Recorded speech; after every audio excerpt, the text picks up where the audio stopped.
Hi, so today I would like to talk about culture and leadership, or leadership and culture.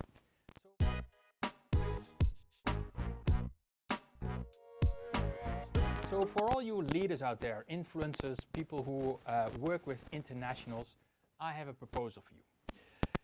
First of all, if you are a leader, probably you're a good communicator.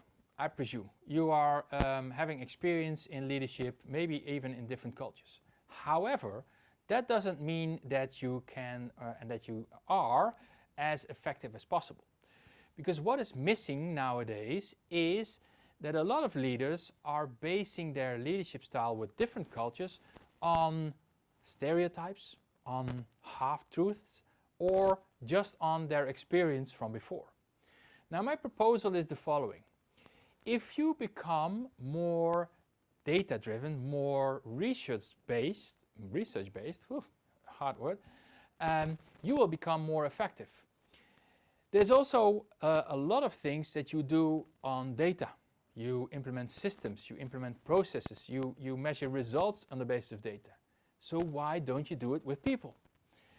When you do it with people, you will see that you will get much more in-depth knowledge and awareness on cultures and different cultures. So that's the first thing. Why? Well, because we reward people, we motivate them in different ways, and we think, oh, these are this or these are this. But when you really study cultures, you will notice that there is a whole science behind it, and there is knowledge that you can tap into to make that more effective. So that's one. Secondly, the world has changed, right? So we do much more at distance.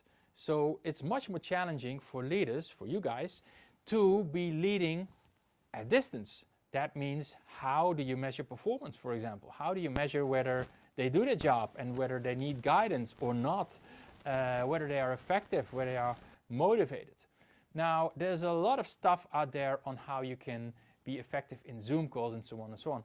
But there's not a lot on how do you do this specifically with people from different cultures.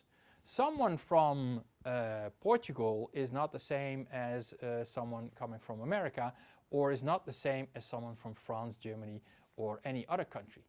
So when you have that knowledge, you will also be more effective in how can you motivate at distance. Okay, so that's the second part. Now, besides the communication aspect, the leadership at distance, it is much more challenging because a lot more is going on, a lot more changes. And everybody's dealing with changes differently. Each culture deals with changes differently. Just look at Corona. How do different cultures deal with that? And what are their norms and values without, let's say, judging whether it's good or bad, but they just have an approach that comes from a cultural value system and things that are important for them. Individuals who come from a very certain culture and have that particular value, they will also respond to that, and they will expect you as a leader to be that or not. What I'm proposing is, as a leader, be more and go more in depth for researching culture, because you will find much more tools, awareness to become more effective in leadership. So thank you for watching. I hope you enjoyed this and you had some more insights, and I'm inviting you to subscribe to our channel.